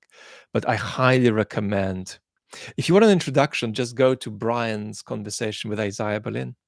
Yeah. But also recently, a new conversation got uploaded from one of the series, and that's Bryan discussing Marxism with Charles Taylor, young Charles Taylor. That's also very much worth it. Arthur, no, Vlad Vex's musical gossip, but Vlad Vex's music channel will be coming up. It's just going to be really hard to move a music channel anywhere with what I can give, which is just a completely unedited chat for 5 minutes every couple of weeks. That's all I can give at the moment, health-wise. But we'll get it going.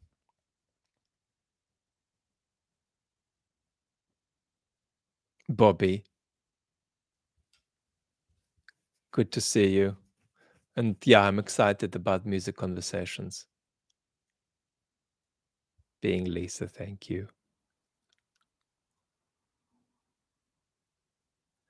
Bonsai, demographics. Yeah, I mean, there's various kinds of demographic crises in Russia, but I don't take the causal view that the man with the best natural beauty views on YouTube takes. But it's impossible to argue with a man like that. Impossible. Because his backgrounds are, especially given my disability that I don't move around, I cannot beat Peter at this.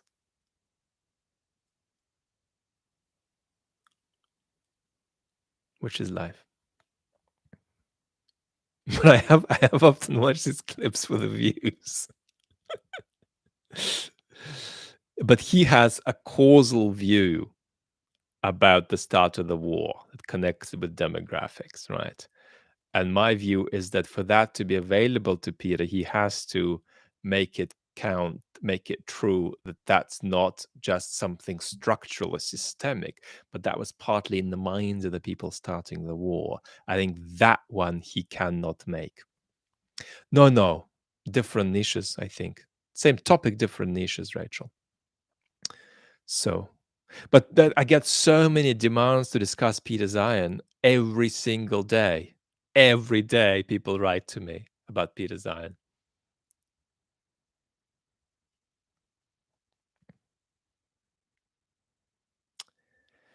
Charlie the Turtle, Vlad, many people have faced the problem of the war in Ukraine coming up around the dinner table. How would you suggest discussing that topic if views clash in a rough way? Look, one of the things that a YouTuber I really admire is a coffee YouTuber, James Hoffman, likes to say is don't try to order great coffee in a cafe where it's not available. It's a losing game, and you're going to just stress the people there. If you say that your espresso is no good, you're going to stress the people making it. You're just not going to win. You're just going to make your day worse. You're going to make their day needlessly worse because you're going to ask them something it's not for something that's not available. So don't ask people to go places they can't go. I think that's very important. Very important. Number one. Number two, if you feel you kind of can go there, I always recommend 2 agreements to 1 disagreement. So find 2 topics of agreement and then go to that. And just like we're gathered here in the room, metaphorically or literally, metaphorically, I believe in process, in ritual, in relationship, in context. So I believe that it's in intimacy that meaningful disagreement can arise, right? But meaningless disagreement is useless. It just doesn't get you anywhere. And then the other thing I would say about sort of dinner, especially if they're sort of really close friends and family, don't discuss things when it's not the right time, right? So, if the baked vegetables are coming out of the beautiful baked beetroots you've prepared are coming out of the oven, and they need to be served, or they need to be dressed in honey or olive oil or whatever, and there's 3 minutes in between. Don't go into it then. So it has to be like that. And also, I would say beyond a certain level of alcohol consumption, things are no goes, because there's just a reinforcement. At that point, people just begin to be a broken record about that, sort of reasserting their position. So yeah, don't buy good coffee where it's unavailable. I don't mean to say that the other view is bad coffee necessarily, and also, one more thought is give people the credit for how that view sits in their cumulative economy, right? So if you're sitting with some kind of a hardcore leftist who thinks everything the military industrial complex touches is evil, um, understand where that's coming from. Also give them credit for being right on that in other contexts, on other issues. Just like I say in that video on the main channel about the the left being soft on Putin, some of the Western left being some of the Western left being soft on Putin. It's important to have somebody in that position, actually, because if we didn't have somebody on that in that position on the Ukraine war, then in times where where it'd be right to be in that position, we wouldn't have enough people, enough consolidation there, right? So you often do need people to be wrong on some issues, otherwise they aren't going to be there standing up for what's right. In an alternative, scenario that is the next one we need to engage with. So I wouldn't detach this view from everywhere else that that person is in their political disposition. Tim saying Ukrainian friends see the war going on for 2 or 3 years. It's just radically unpredictable. Radically unpredictable. We could be in an unrecognizable world in 8 weeks. But are we on a trajectory at the moment for a long war? It seems that way.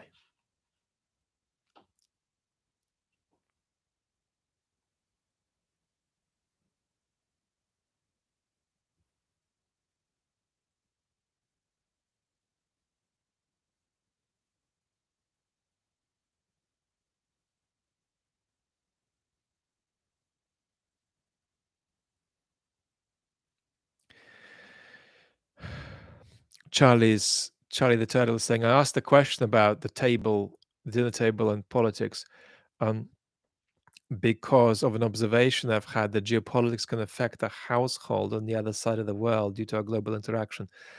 Yeah. And I would also say don't demonize. And my parenting sort of conception is don't demonize others to, if you have children, to your children.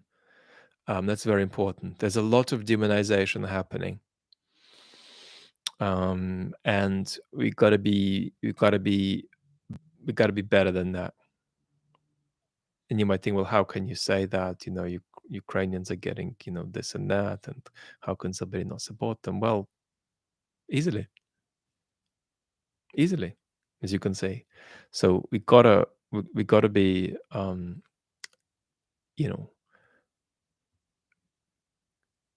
open to extending ourselves and to embracing the value of toleration too.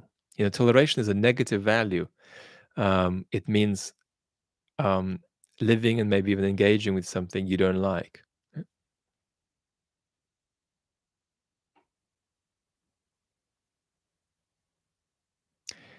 Is intergenerational animosity on the rise? If so, what could be done to stop it? So, in some cultures, there are very interesting intergenerational divides developing. Sure. Depends on the country. I mean, Russia is an extraordinary example of an intergenerational divide where sort of a love-in with Putin is so much more available to the over 60s than it is to the under 40s. It's just a radically scary, almost gap like that there. So, yeah, big generational gaps and divides in the United States that are very interesting too. But I wouldn't generalize too much. I mean, one trend we are seeing, in fact, is young people in Western countries becoming increasingly despondent about the efficacy of democratic institutions, I'm afraid. So that's one of the trends to follow. But on the other hand, the young people are much more alert on average to the climate crisis. Well, more than alert, freaking out. Jaggy Snake, have you watched 1420? Yeah, not often, but absolutely. I've watched lots of episodes. I've probably seen 1 in 5. It's a great insight into what young people are thinking. It's encouraging but frustrating. I encourage you to keep watching it, but be careful about how misrepresentative it is, right? Because if you asked me, frankly, if you were a Russian, and I don't give any Russians any advice, but if you said to me, "Look, I'm a Russian and I need advice. Do I speak to folks for Vox Pop? Do I speak to 1420 on the street?" And my advice would be absolutely not. Not if you're going to criticize the regime. So you understand what that means. You've got to say that your evil dictator is an evil dictator when you're in a place controlled by the evil dictator. So understand how that's going to impact who is not willing to speak. Jeremy Morris, very wonderful expert, wrote a thread about 1420 on Twitter. So Google 1420 and Jeremy Morris, or Daniel and Jeremy Morris.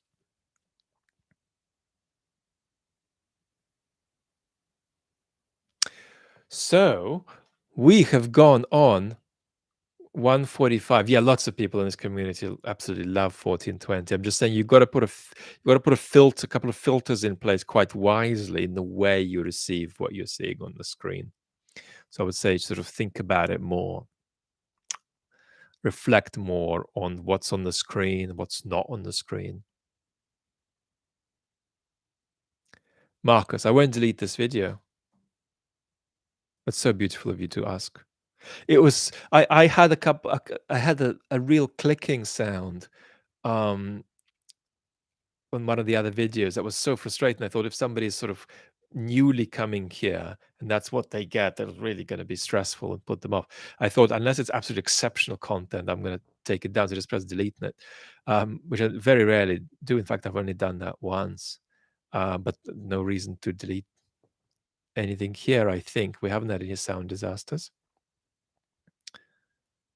Vitaly is doing Ukraine love.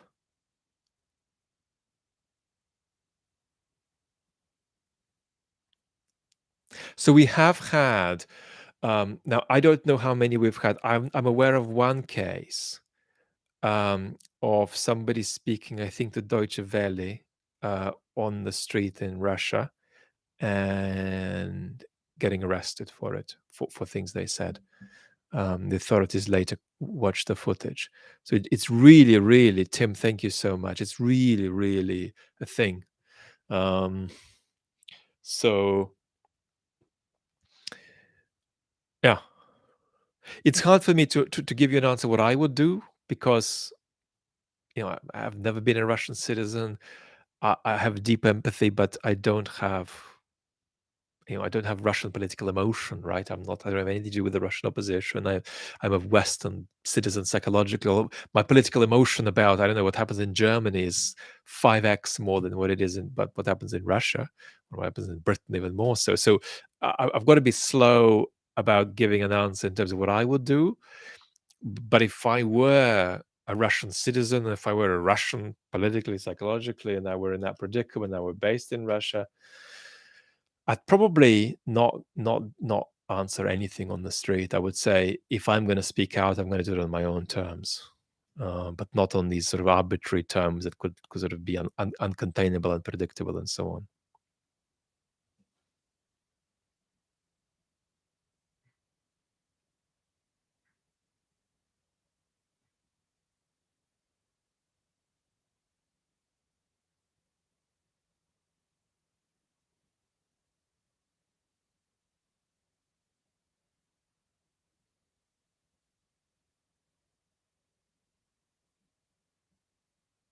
Sasha, thank you. Yeah, I rarely I rarely take down something because of a technical fault. The penultimate video on the main channel has an apocalyptic technical fault where the volume is double what I intended it to be on all the background sounds. But try to live with that. It's the stuff about sometimes the Western left not getting Russia. I've been very grateful people have still watched it.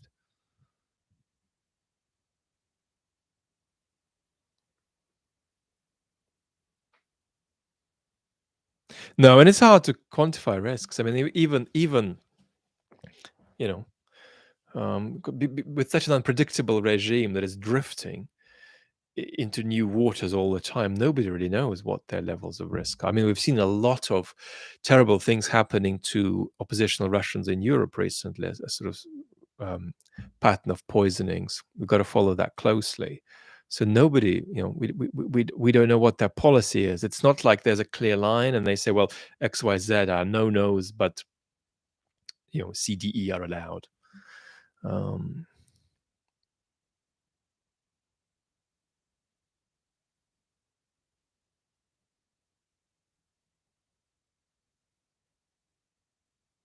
Rachel saying things that reminded me of Greg Uden. So, in my opinion, nobody speaks to Russians about the war better than Greg.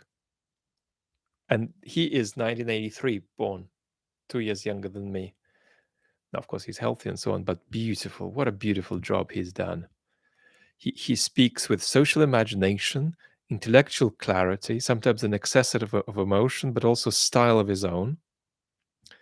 And he manages to combine visceral pessimism with giving Russians hope. Truly an extraordinary quality of engagement from Greg. Big ups to him. Greg Uden, wonderful Russian political philosopher, sociologist of the younger generation. Did his PhD in England.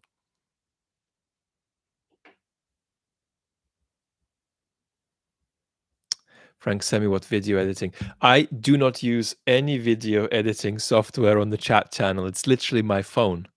Moreover, this is quite fascinating. The 2 YouTube channels you're watching are run, all of them, on a single 3-year-old smartphone. I don't have a camera. I might need a camera at some point, guys. But I don't have a camera, and we're okay. So no editing on this. On the main channel, Adobe Premiere is what I use. But I'm really rubbish at it. I don't understand most of the functions. There's almost no technical domains in which I'm competent.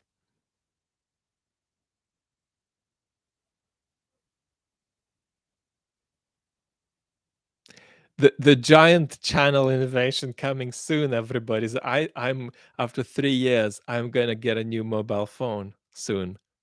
So this is gonna be a technological revolution for our content on the main channel in here. We're gonna have a new smartphone.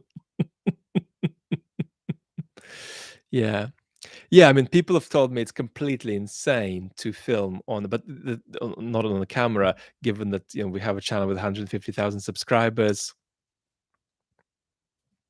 Second channel, 70,000 subscribers, mostly overlapping. Actually, not completely. It's amazing how many people are on one but not on the other.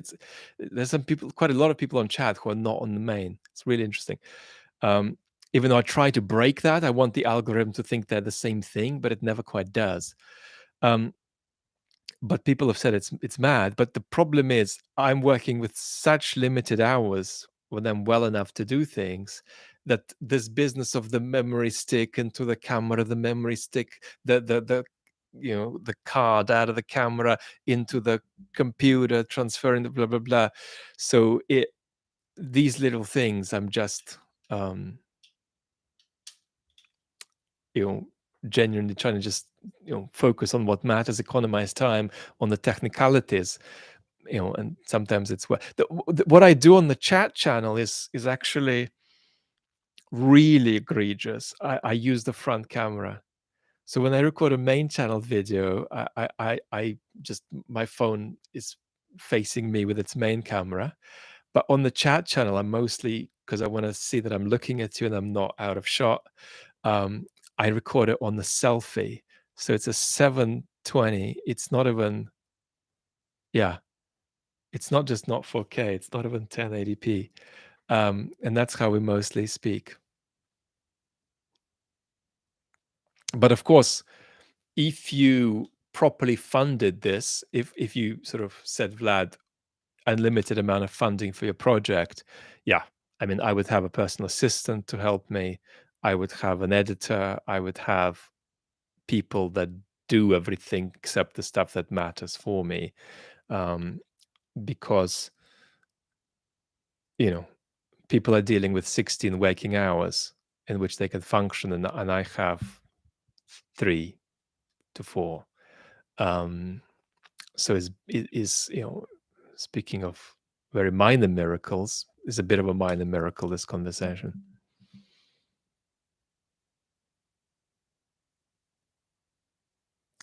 Well, the 2 cameras on the last main channel video, um, if there were to, was a 3-year-old iPhone and a 5-year-old iPhone. Yeah. I mean, luckily, we're in a community where you can bear that because you're not here for the 4K thing. But it would be better to slightly improve everything. Okay, it's 1:55. I have tormented you with divergences and cul-de-sacs in all kinds of direction. So, oh no, I'm not promoting Apple products, but I do. Yes, I do. That's the brand of my smartphone. Boris, thank you.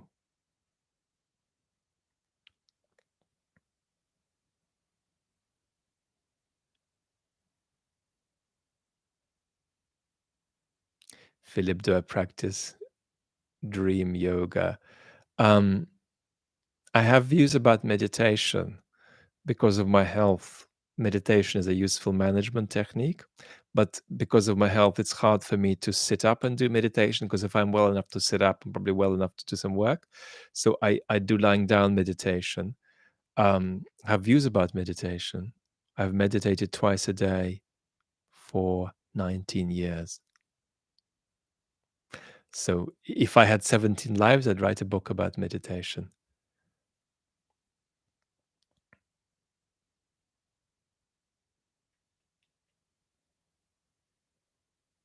Cheryl is paid off her phone. I'm done with that. I just don't buy stuff that's like that. I just try to see if I can buy it, I buy it, or if I can't, I can't. But I'm not gonna. I don't do these payment plans for iPhones. But congrats on paying it off. It's dreadful how expensive they are, isn't it? Graham, half of the shirts are not gettable; they're artisanal, but half of the shirts come from like tacky shops like Zara. So it's a mix.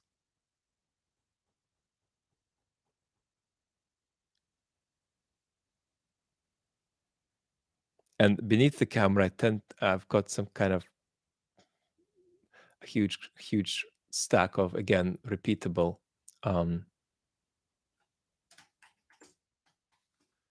Japanese, sort of weird Japanese trousers that I wear. Greg Eden is the name of the Russian political philosopher sociologist. He is amazing.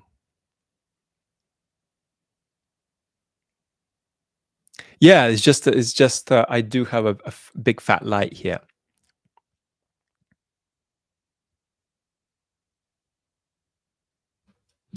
No, I don't have those anymore. I don't have any Russian style clothes. Rachel, everybody, what an unbelievably meandering chat we've had. Thank you so much, everybody, for being. Heaven Hammer, what are your questions? I've missed so many questions. Okay, I'm looking. Heaven Hammer, if you want to come through right now with your question, I'm going to give you a minute to come through with it. Thank you, Bobby. Ferrari Guy, thank you so much.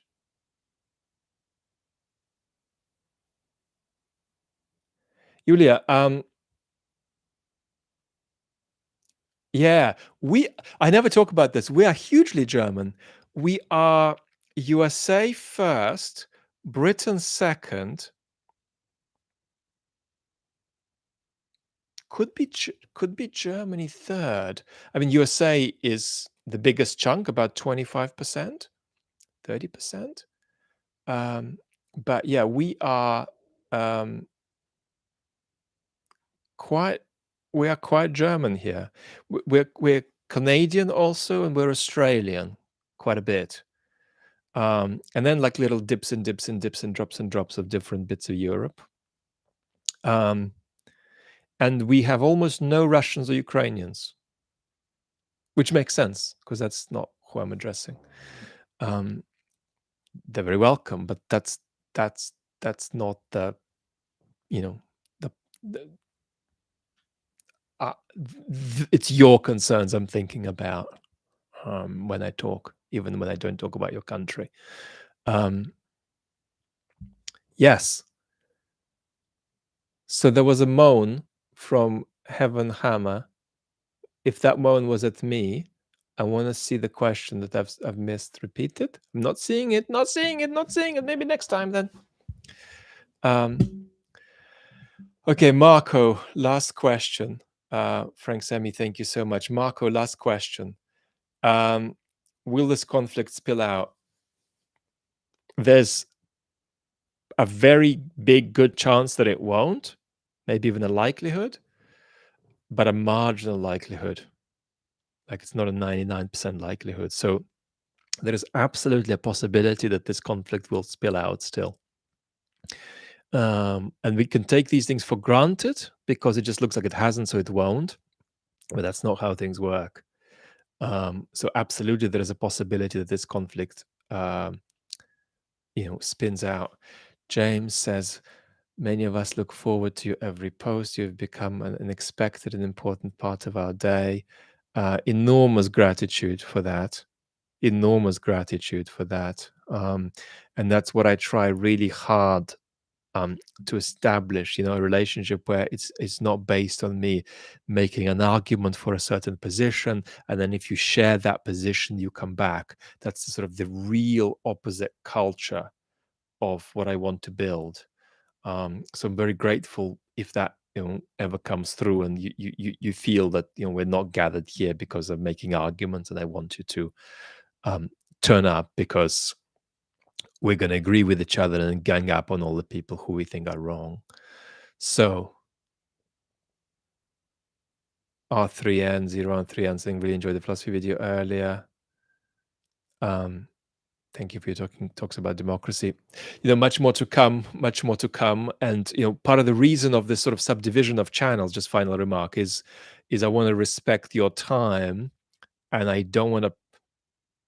I could pump some philosophy videos through the chat channel, but I really, I don't want you to come to the living room and then it turns out to be the kitchen, different expectations. So I'm going to keep these subdivisions, but everyone is welcome everywhere, of course. Lots and lots of love, everybody. Thank you, and bye, and talk soon. There we go. Goodbye.